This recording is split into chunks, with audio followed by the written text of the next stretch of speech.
안녕하세요. 구루미입니다. 한국은 23일 오후 8시 고양종합운동장에서 열린 코스타리카와의 친선 경기에서 2대2로 무승부를 거뒀습니다. 해외에서 활약하는 선수들이 소집되어 승부를 겨뤘지만 아쉽게도 무승부를 거뒀습니다. 초반부터 몰아붙인 한국은 전반 27분 오른쪽 윤종규의 크로스를 받은 황희찬이 왼발 슈팅으로 선제골을 넣어 편안한 게임을 보나 했지만 베네티에게 두 골을 내주어 끌려다니게 되었습니다. 경기가 거의 끝나가는 무렵 황인범이 나상호를 향해 전방수루 패스를 상대 골키퍼가 페널티 박스 밖에서 잡아내면서 골키퍼에게 퇴장과 함께 프리킥이 선언되었습니다. 후반 41분 오른발 프리킥을 성공시키며 2대2 동점으로 게임을 마무리했습니다. 손흥민 선수는 지난 6월 칠레, 파라과이를 상대로 2경기 연속 프리킥으로 득점하였고 한 선수가 2경기 연속 프리킥으로 직접 골을 터뜨린 것은 한국 대표팀 A매치 역사상 손흥민이 최초입니다. 손흥민은 A매치 34골 중 4번째 프리킥을 기록했습니다. 개인 A매치 통산 4번째 프리킥 득점으로 하석주 아주대 감독님과 함께 한국 대표팀 최다 프리킥 득점 선수로 이름을 올렸습니다. 손흥민 선수는 대표팀에서도 소속팀에서도 그냥 운동 끝나고 시간 날 때 조금씩 프리킥 연습을 계속했는데 운이 좋게 원하는 곳으로 들어갔다 결국엔 훈련이 답이다. 시간 날 때부터 조금씩 연습했던 것이 결과로 나왔다라며 비결은 없다고 밝혔습니다. 본 개인 소견은 다르겠지만 횡패스, 백패스만 하다 골 먹는 상황보다는 조금 좋아진 거 아닌가 하는 생각이 듭니다. 월패스 전진 패스 흐름이 확실히 좋아 보입니다. 물론 상대팀이 누구인가에 따라 바뀌지만 않는다면 월드컵에서 좋은 결과가 있을 것 같아요. 대표팀의 숙제로는 바로 역습에 취약한 점을 보였다는 것. 그리고 크로스를 쉽게 허용했다는 것 이 정도만 보정되면 좋겠습니다. 나즈 감독님 거기 손 좀 들고 있어 봐요. 너무 한 거 아닙니까? 우리 희찬이 경기하는 거 봤어요? 안 봤어요? 저렇게 잘 접는데.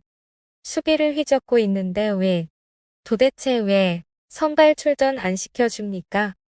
옆 동네에서는 축구하러 간다고 대문짝만하게 홈페이지에 사진 올려놓던데. 희찬이는 골을 넣어도 조그마한 사진 한 장 없고 너무한 거 아닙니까? 디에고 코스타로 화면을 장식하다니. 아직 경기에서 뛴 것도 아니고 훈련 중인 걸로 아는데 너무합니다. 희찬이 선발 출전 좀 시켜주시죠. 한국과 코스타리카전을 두고 풋볼 런던은 손흥민이 코스타리카전에서 멋진 프리킥을 성공시켰다. 손흥민이 다음 주말에 돌아오면 미켈 아르테타 아스날 감독에게 걱정거리를 안길 수도 있을 것이다. 손흥민은 시즌 첫 8경기에서 골을 터뜨리지 못했다. 손흥민 선수는 레스터시티를 상대로 13분 21초 만에 놀라운 해트트릭으로 비평가들을 침묵시켰다. 토트넘 팬들은 그가 왜 클럽을 위해 프리킥을 차지 않는지 의문을 즉각 제기하고 있다. 거의 3년 전 크리스티안 에릭센이 팀을 떠난 뒤 토트넘은 직접 프리킥 기회에서 큰 문제점을 안고 있다. 손흥민은 앞서 6월 한국서 열린 칠레, 파라과이와 A매치에서도 프리킥 골을 연속으로 터뜨린 바 있다. 당시에도 영국 현지에서는 왜 손흥민을 프리키커로 사용하지 않느냐는 지적이 제기됐었죠.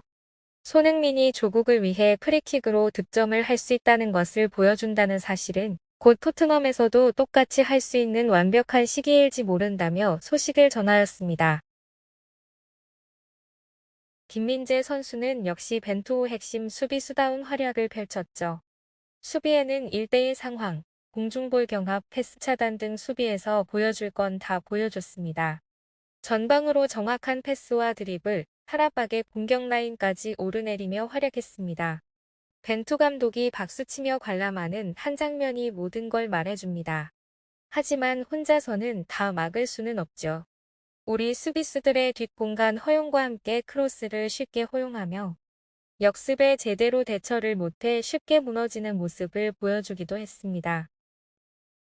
경기마다 안정적인 수비력과 인상적인 활약으로 나폴리의 무패 행진을 이끌고 있는 김민재는 리버풀과의 챔피언스리그 조별리그 1차전에서도 모하메드 살라를 칼퇴근시키며 4대1 대승의 밑바탕을 만들었고 AC 밀란전에선 후반 추가 시간 브라힘 디아스의 헤더 슈팅을 막아내며 전설 파울로 말디니의 머리를 감싸쥐게 했습니다.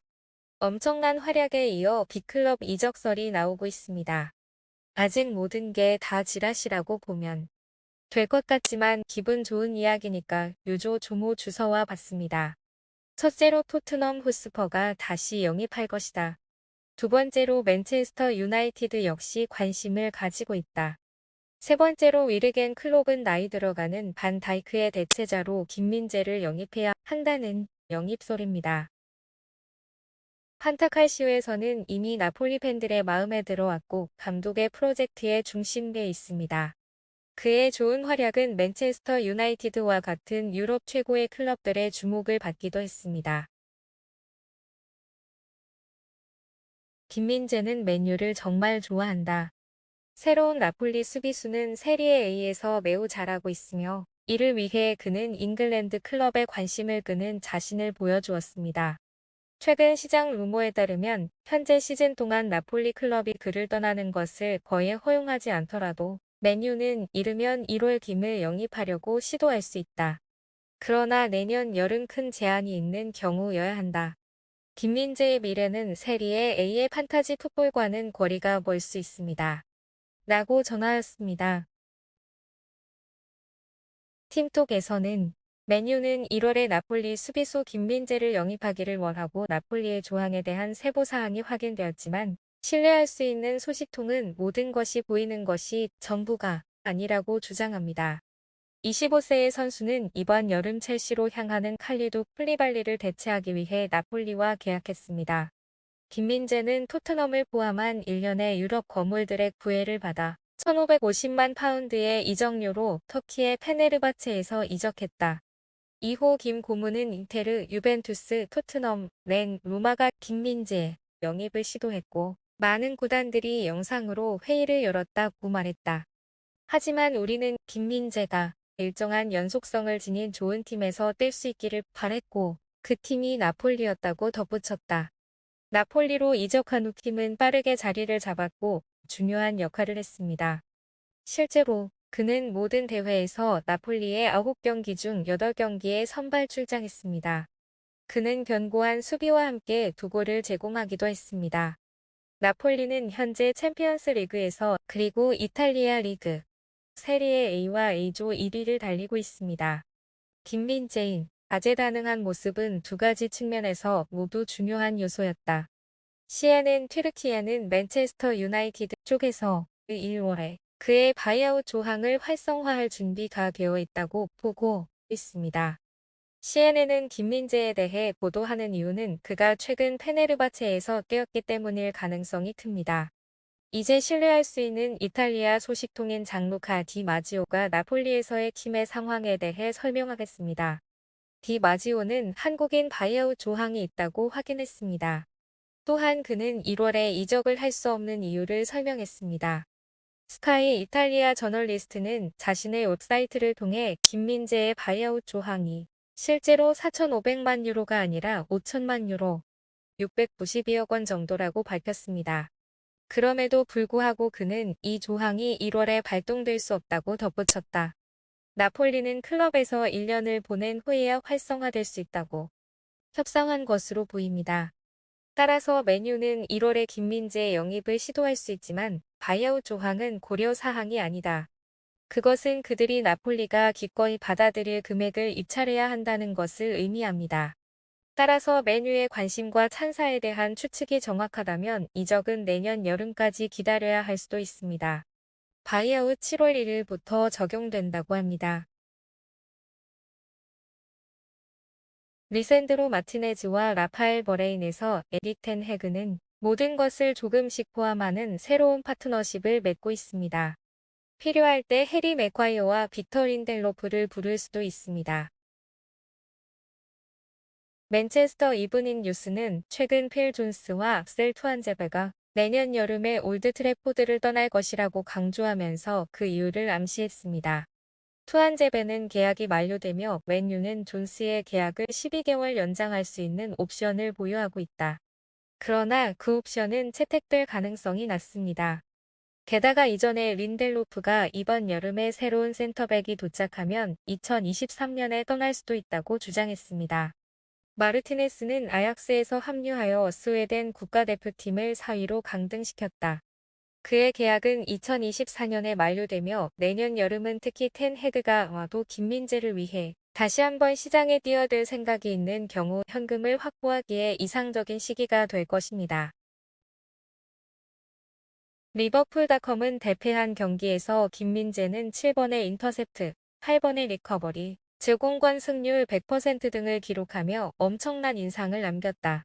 강력하다. 클롭 감독은 사이드 라인에서 김민재의 활약을 유심히 지켜봤을 것이다라며 리버풀이 센터백 영입을 추진한다면 스포르팅 디렉터 줄리안 워드는 반드시 김민재를 최우선 타깃으로 삼아야 한다라고 주장했습니다.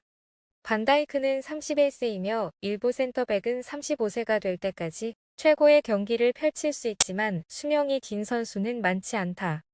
반 디익의 경기는 그의 속도와 신체 능력에 집중되어 있기 때문에 조만간 그는 나이가 들면서 노화로 인해 힘들 것이다. 강하고 피지컬하며 빠른 속도로 경기를 지켜보고 있는 클롭은 김민재가 리버풀의 강력한 공격을 처리하는 방식에 깊은 인상을 받았을 것이다. 나폴리에 이적한 이후로 25세의 선수는 엄청난 활약을 펼쳤고 세리에 A의 선두 선수 중 한 명이다. 그는 수비할 때뿐만 아니라 전방 패스도 능숙하며 이는 그가 그의 팀에서 플레이하는 방식이 클롭이 좋아하는 센터백의 핵심 측면입니다. 아직 25세에 불과한 그는 정상에 오를 시간이 많이 남았습니다. 반 디익보다 거의 6살 연하입니다. 라며 어서 사오자 라고 전하였습니다. 모든 기사를 요약해보면 최소 23년 7월 1일이 되면 바이아웃으로 영입할 수 있습니다. 혹은 돈에 혹해서 내년 1월 달에 거금을 제시해서 나폴리에서 판매할 때만 가능합니다.